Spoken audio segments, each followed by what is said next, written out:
नमस्कार, मैं सिरांधा आप सभी दर्शकों का अन्नदाता कार्यक्रम में स्वागत करती हूं। किसान हमारे देश के अन्नदाता हैं और वही हमारे देश के भाग्य विधाता हैं। ऐसे ही भारतीय किसानों को खेती बाड़ी से जुड़ी हुई बहुत सी नई लाभकारी जानकारियां देने के लिए हर रोज सुबह हम आपके साथ आते हैं। तो चलिए कार्यक्रम शुरू करने से पहले देखते हैं क्या है आज के अन्नदाता में। करौंदा की खेती बनी अच्छी आय का जरिया। धान की अच्छी बढ़वार के लिए करे जरूरी कार्य। करौंदा का वृक्ष झाड़ीदार होता है और उसमें कांटे होते हैं। करौंदा के फलों से सब्जी, चटनी, अचार बनाया जाता है। जंगलों, खेत, खलियानों के आसपास कटीली झाड़ियों के रूप में करौंदा प्रचुरता से देखा जा सकता है। आज हम आपको गांव इटावा भोपजी, जिला जयपुर के प्रगतिशील किसान राजू लाल यादव से मिलवा रहे हैं, जो आंवला के बाग के चारों ओर करौंदा के पौधे बाड़ के रूप में उगाए हुए हैं और इनके फलों को बेचकर अच्छी आय कमा रहे हैं। हमारे एरिया में पानी की किल्लत को देखते हुए हमने ये आंवले का बगीचा लगाया था 10 साल पहले। तो इस बगीचे में जो चारों तरफ बाउंड्री है उसमें हम आवारा पशुओं से बचने के लिए हमने चारों तरफ करुंदे के पेड़ लगा दिए। इस किसान ने पानी की कमी के चलते परंपरागत खेती के साथ आंवले का बाग लगाया और बाग को जानवरों से बचाव के लिए करौंदा के पौधे लगाए। ये करुंदे के पेड़ उस समय बिना किसी पैसे के हमें मिले थे सरकारी नर्सरी से आंवले की बाड़बंदी के लिए। तो हमने ये पौधे भी लगा के इनको पाला पोसा। उस समय 32 पेड़ हमने लगाए थे चारों तरफ। अब ये पेड़ बढ़ते बढ़ते 10 साल के हो गए हैं। ये एक दूसरे से काफ़ी गुथ गए हैं। आवारा पशु तो इनमें घुस नहीं सकते, तो आवारा पशुओं से हमारी सुरक्षा हो गई। करुंदे के पौधे की देख रेख करना बहुत आसान है। साल में एक बार इसके नीचे जो कचरा वगैरह जमा हो जाता है, इसके पत्ते वगैरह, उनको निकाल के इसकी गहरी खुदाई कर देते हैं बस एक बार। बिना खाद के ये अपने आप हो जाता है। इसमें जो भी पत्ते इसके जड़े हुए पत्ते हैं उन्हीं से खाद मिल जाती है इसको। इसमें कोई रोग आता नहीं है, ना कोई मच्छर मक्खी वगैरह कुछ भी नहीं होता। इसमें कीड़े भी नहीं लगते, ना स्प्रे की आवश्यकता होती है। तो इस तरह से की फसल को मेंटेन करना आसान है। एक बार लगाने के बाद इसमें कोई खर्चा नहीं आता। बाद में थोड़ी बहुत ध्यान रखना पड़ता है शुरू में सिंचाई वगैरह का। तो उसके लिए हमने इसमें ड्रिप बिछा रखी है। तो ड्रिप से बहुत ज़्यादा गर्मियों में पानी की आवश्यकता होती है। तो लगभग 15 दिन से एक बार मार्च, अप्रैल और मई के महीने में सिंचाई करते हैं। उसके बाद बरसात के मौसम में पानी देना नहीं होता है और अगस्त सितंबर में इसकी फसल टूट जाती है और अभी इसकी तुड़ाई चालू है। इसके बाद इसको पानी की आवश्यकता है ही नहीं बिल्कुल ही। फिर मार्च अप्रैल में फिर संभालेंगे इनको। और पेड़ अब 10 वर्ष का हो गया तो एक पेड़ से लगभग 1 क्विंटल प्रोडक्शन इनसे करुंदा मिल जाता है हमें। और बाज़ार में अभी भाव 18-20 रुपए किलो चल रहा है, कभी 25 रुपए किलो भी चला जाता है। तो इस तरह हमारे 32 पौधे हमने लगाए हैं। किसान भाइयों, इस किसान ने आम और गुठलियों के दाम की कहावत को चरितार्थ कर दिया। इनको करौंदा के 10 साल के 32 पौधे से 19 क्विंटल 20 किलो फलों का उत्पादन मिला, जिनको इन्होंने 20 रुपए प्रति किलो की दर से बेचा। तो इस प्रकार से इनको 38,400 रुपए मिले। साथ ही करौंदा के पौधे लगाने से आंवला के बाग की जानवरों से सुरक्षा भी हुई। बिना किसी खर्च के और बिना ज़्यादा मेहनत किए मिल जाती है। बस तुड़ाई में इसमें थोड़ा समस्या रहती है, बाकी कोई खर्चे होते नहीं इसमें। ना खाद उर्वरक देना है, ना कोई स्प्रे करना है, ना किसी जानवर से इसको बचाना है। करुंदे की तुड़ाई में थोड़ा सावधानी से तोड़ना पड़ता है इनको, क्योंकि इसमें बहुत बारीक बारीक कांटे आते हैं हर पत्ते के अंदर। तो तुड़ाई का इसमें थोड़ा समस्या है, तो आराम से तोड़ना पड़ता है इसको, बाकी और कोई समस्या है नहीं। और जो ज़्यादा ऊंचे पेड़ चले जाते हैं उनमें सीढ़ी लगा के तोड़ लेते हैं। आंवले के अलावा ये इनकम हमारी हो जाती है। और इसके साथ ही साथ जो आवारा पशु हैं उन्हें भी ये रोकने का काम करते हैं एज ए बाउंड्री वॉल। जिन इलाकों में पानी की बहुत ज़्यादा किल्लत है उन इलाकों में करुंदे की फसल संजीवनी की तरह है, क्योंकि इसमें पानी की बिल्कुल न के बराबर आवश्यकता होती है। कोई भी किसान भाई जिनके यहाँ पानी की कमी है वो करुंदे की फसल लगा सकता है और इससे अच्छा मुनाफा प्राप्त कर सकता है, जैसा कि हम लोग कर रहे हैं, और मुझे इस फसल से अच्छा मुनाफा हो रहा है। किसान भाइयों, अभी तक आपने खेती से जुड़ी हुई कुछ उपयोगी जानकारियां देखी। अब लेते हैं एक छोटा सा ब्रेक, जल्द ही लौटेंगे और कार्यक्रम में आगे भी है खेती बाड़ी से जुड़ी हुई महत्वपूर्ण जानकारियां। आप बने रहिए हमारे साथ। ब्रेक के बाद आप सभी दर्शकों का अन्नदाता में एक बार फिर से स्वागत है। चलिए अब रुख करते हैं अगली कड़ी की ओर। धान की फसल बढ़वार की अवस्था में है और इस अवस्था में कई हानिकारक कीट और रोग फसल की बढ़वार को बाधित करते हैं। तो इन समस्याओं से फसल को बचाने के लिए कौन कौन से कार्यों को करें, आइए जानते हैं। किसान भाई नमस्कार। आप सभी, आज हम लोग जो है धान के ऊपर उसका प्रबंधन, उसका सिंचाई, उसका उर्वरक और कीट प्रबंधन, खरपतवार प्रबंधन कैसे किया जाए इसके बारे में चर्चा करेंगे। तो अभी समय आ गया है, धान का जो हमने रोपाई कर दिया था, उसको रोपाई करने के बाद तो निकाई पहले हाथ से किया जाता था और कोनो बीडर से भी किया जाता है।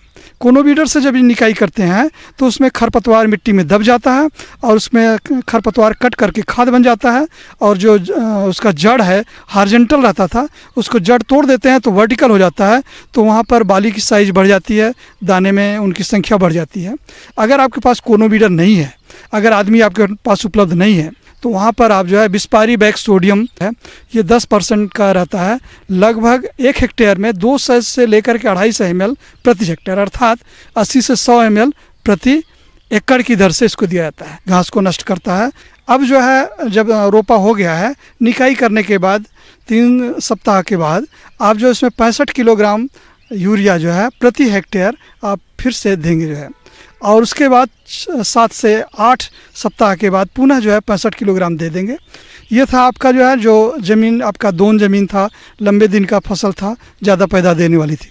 मध्यम दिन वाली जो फसल है, अब उसमें भी जो है आप निकाई कुटाई कर चुके होंगे तो 45 किलोग्राम यूरिया देंगे, और फिर करीब 6 से 7 सप्ताह बाद पुनः 45 किलोग्राम देंगे। किसान भाइयों, खैरा रोग से बचाव हेतु 2 किलोग्राम जिंक सल्फेट को 8 किलोग्राम यूरिया 2.5 किलोग्राम चूने के साथ मिलाकर 400 लीटर पानी में घोल बनाकर प्रति एकड़ की दर से पहला छिड़काव 10 दिन बाद करें तथा दूसरा छिड़काव 20 दिन बाद करना चाहिए। तथा सफेद रोग से बचाव हेतु 1 किलोग्राम फेरस सल्फेट को 8 किलोग्राम यूरिया में घोलकर प्रति एकड़ की दर से छिड़काव करना चाहिए। दूसरा, आपके खेत में कीट लगने की संभावना रहती है, तो इस समय कीट जो निकाई गुड़ाई करने के बाद अगर आपके खेत में तना छेदक लगा है, ये जैसे कि उसका ऊपरी हिस्सा जो है वाइट कलर का हो जाता है जब बालू लग जाता है, नहीं तो शुरू में देखते हैं कि साइड का पत्ता हरा रहता है, बीच का लाल हो जाता है। अगर बाली आ जाता है तो उसमें जो है ऊपर वहाँ हिस्सा सफ़ेद हो जाता है, तो वाइट ईयर करके उसको बोलते हैं। इंडोक्सा कार्ब इसमें उपयोग करते हैं, इंडोक्सा कार्ब, और यह 500 ml प्रति हेक्टेयर के दर से जो है। और यह जो है अगर न उपलब्ध होता है, फ्लुवेंडा डिमाइड का प्रयोग कर सकते हैं 100 ml प्रति हेक्टेयर, और यह तना छेदक के लिए 2 दवाइयाँ अच्छी हैं। और पत्ती खाने वाले भी कीट आ जाते हैं, तो वहाँ पर आप पहले से जो जानते हैं, ये क्लोरोपाइरिफास या क्यूनाल्फास 1.5 ml पर लीटर या 2 ml पर लीटर के हिसाब से 1 हेक्टेयर में लगभग 1.5 लीटर लगता है। और चाहे तो आप एक अंडा वाला कार्ड आता है जिसको बोलते हैं ट्राइकोडर्मा को भी जो है आप छोटा छोटा कार्ड रहता है, उसको 1-1 सेंटीमीटर काट करके कैंची से और पत्ती पर स्टेपल कर दें तो उसमें से कीड़ा निकलेगा, और वह जा कर के जो स्टेम बोरर कीड़ा लगता है उसको हैचिंग जिस समय करते हैं तो उसी आसपास वो निकलता है और उसको नष्ट कर देता है। इस तरह से ऑर्गेनिक मेथड से भी यूज कर सकते हैं आप, और अगर संभव हो तो वहाँ पर आप रस चूसने वाले जो कीड़े आ जाते हैं, इसके लिए ये येलो स्टिकर आता है, पीला कार्ड जिसमें जिलेटिन गम रहता है, वह कार्ड लगा देना चाहिए। लगभग 1 एकड़ में आपको लगभग 12 कार्ड लगा देंगे तो उसमें कीड़े जा कर के चिपक जाते हैं ऑर्गेनिक मेथड से। और वहाँ पर चाहे तो आप नीम का तेल, करंज का तेल, ये जो है प्रोसेस किया हुआ रहता है, इसको छिड़काव मारेंगे 1 लीटर में 5 ml, तो आपके खेत में जो है कीड़े जो है रस चूसने वाले रुक जाते हैं। पानी खेत में ज़्यादा रखने से क्या होता है, पौध की बढ़वार ज़्यादा हो जाती है और बाली छोटी हो जाती है, इसलिए पानी खेत में लगभग 2 सेंटीमीटर से ज़्यादा, केवल क्रैकिंग ना होने पाए ये ध्यान रखें। और ज़्यादा से ज़्यादा संभव हो तो कोनो वीडर का यूज करें और मिट्टी को भुरभुरा करें और उसमें ऑक्सीजन डिजॉल्व हो और कोशिश रहे कि उसका ये हॉरिजॉन्टल जो उसका रूट है उसको कट जाए और वर्टिकल रूट जाएगा लगभग 1.5 फीट तक, तो पौध का जो है बाली की साइज बढ़ जाएगी, दाने की संख्या बढ़ जाएगी। धन्यवाद।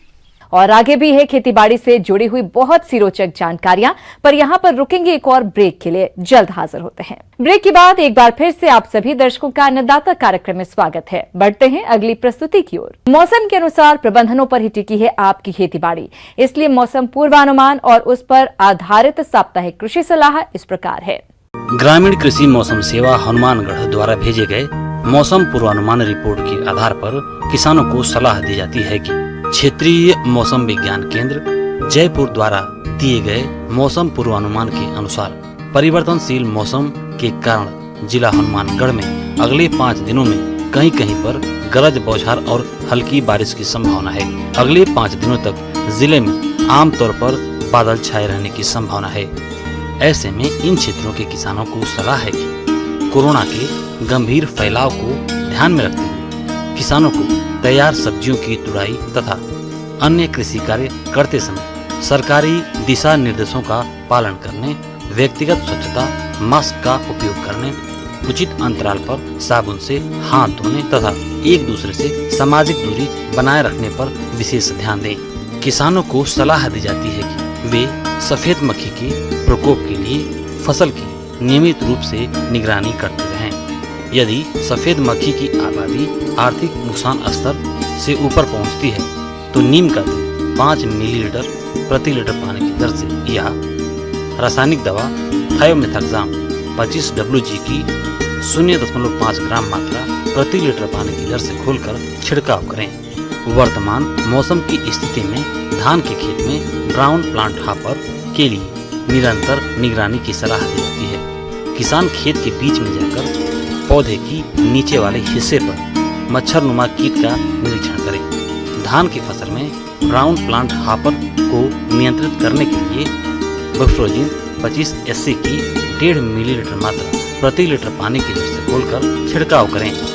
ग्वार की फसल में जीवाणु झुलसा रोग की रोकथाम के लिए खड़ी फसल में 100 लीटर पानी में स्टेप्टोसाइक्लिन 20 ग्राम और कॉपर ऑक्सीक्लोराइड 50 WP की 200 ग्राम मात्रा का घोल बनाकर 15 दिन के अंतराल पर छिड़काव करें।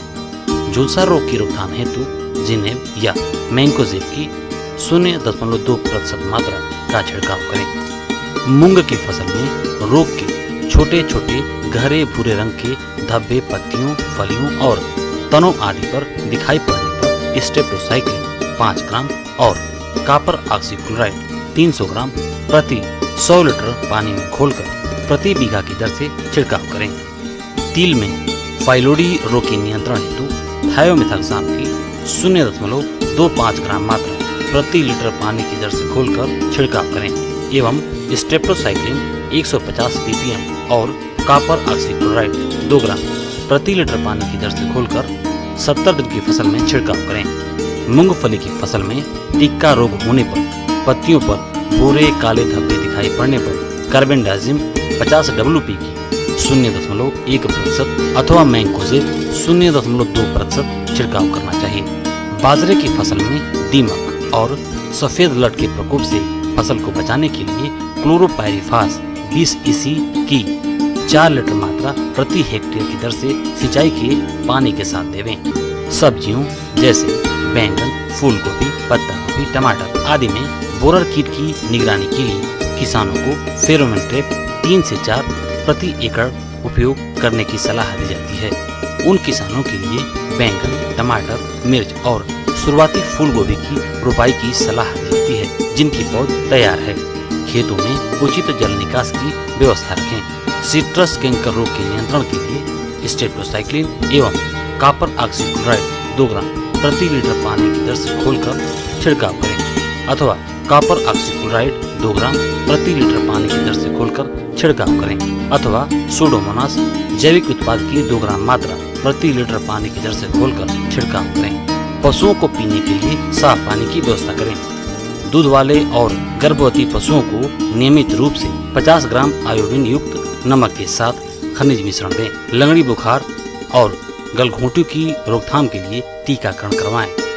पशुओं को हरा चारा सुनिश्चित करें। बरसात के बाद शेड में डिवर्मिंग एवं एंटी एक्टोपैरासाइट स्प्रे का छिड़काव करें। मधुमक्खी पालन, कद्दू वर्गीय और अन्य सब्जी फसलों में परागण के लिए मधुमक्खियां महत्वपूर्ण स्रोत हैं। इसलिए जितना संभव हो सके मधुमक्खी पालन को बढ़ावा दिया जाना चाहिए। कीटों और रोगों की निरंतर निगरानी करते रहें। किसानों को फसलों के संबंध में कीटनाशक और अन्य जानकारी के उपयोग के लिए निकटतम केवीके से सलाह लेनी चाहिए। अन्नदाता हेल्पलाइन निःशुल्क फोन संपर्क सेवा के माध्यम से आपके द्वारा पूछे गए प्रश्नों में से 1 या 2 महत्वपूर्ण प्रश्न को हम अपने कार्यक्रम में शामिल करते हैं। इसी के तहत आज का चयनित प्रश्न और उसका जवाब इस प्रकार है। अन्नदाता निःशुल्क फोन संपर्क सेवा के माध्यम से पूछे गए प्रश्नों में से आज हमने जिस प्रश्न को कार्यक्रम में शामिल किया है उसे पूछा है गांव रेवात, जिला जालौर के किसान ओम प्रकाश ने। आपने मिनी दाल मिल मशीन के बारे में जानकारी चाहिए है तो ओम प्रकाश जी इसके लिए देखिए कार्यक्रम का ये अंश। दालें हमारे भारतीय भोजन का एक अभिन्न अंग है। हमारी थाली में दाल चावल, दाल रोटी, डोसा, इडली, सांभर का एक अमूल्य स्थान है। बिना दालों के लिए बिना हम अपने भोजन की कल्पना भी नहीं कर सकते। भारतीय दाल अनुसंधान संस्थान ने कुटीर स्तर पे दाल के मिलिंग के लिए एक लघु दाल चक्की विकसित की थी।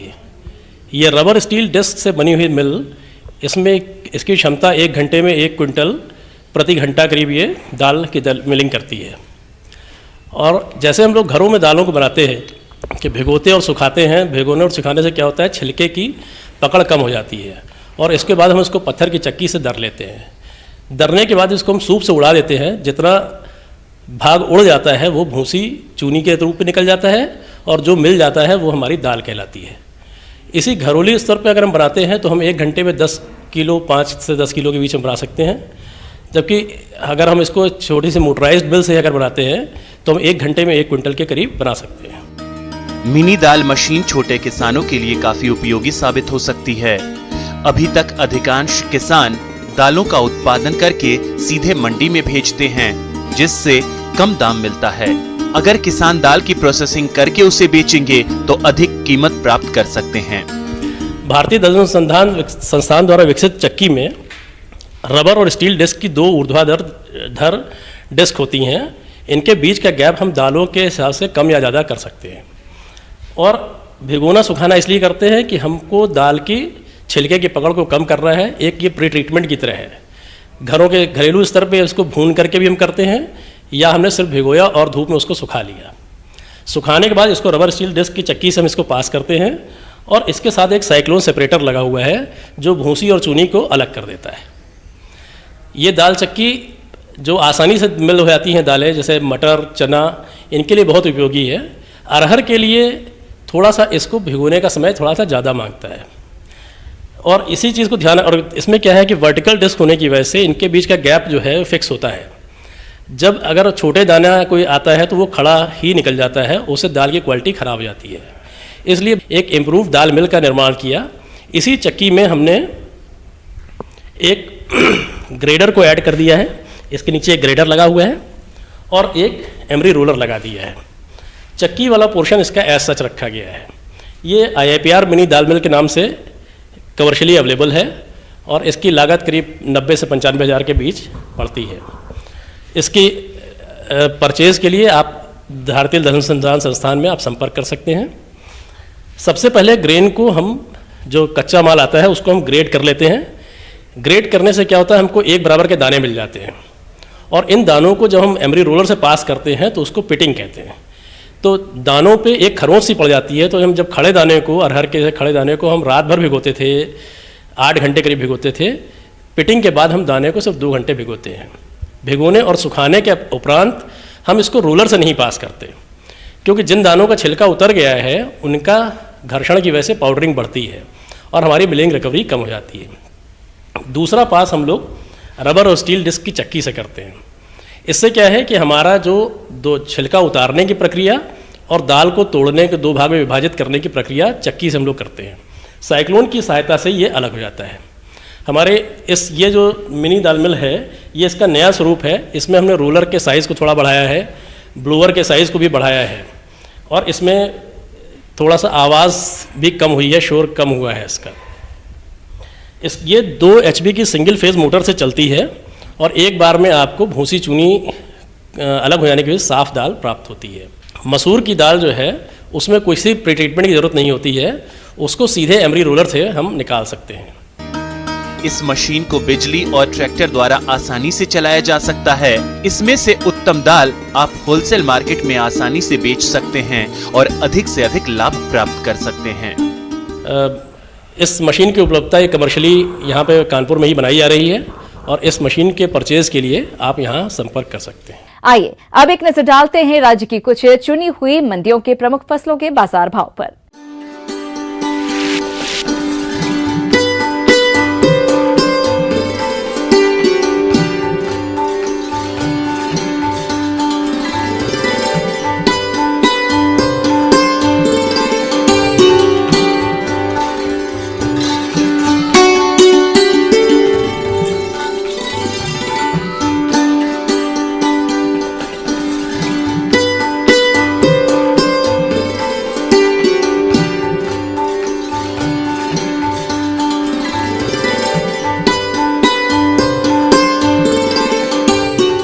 किसान भाइयों, अन्नदाता आपकी सेवा के लिए संकल्परत है। कृषि संबंधित समस्या एवं सुझावों के लिए आप हमें इस पते पर संपर्क कर सकते हैं। प्रोड्यूसर अन्नदाता, news 18 Rajasthan, Ramoji film city, Hyderabad 501512। साथ ही आप हमें ईमेल भी कर सकते हैं। हमारा ईमेल है p18annadatarajasthan@nw18.com। इसके अतिरिक्त आप हमें निःशुल्क हेल्पलाइन नंबर 18004192-155 पर सोमवार से शनिवार सुबह 10 बजे से शाम 4 बजे के बीच संपर्क कर सकते हैं। किसान भाइयों, अब समय हो रहा है आपसे विदा लेने का, तो हमारी पूरी अन्नदाता टीम को दीजिए इजाजत। कल फिर आपसे मुलाकात होगी कृषि संबंधित कुछ और महत्वपूर्ण जानकारियों के साथ। नमस्कार।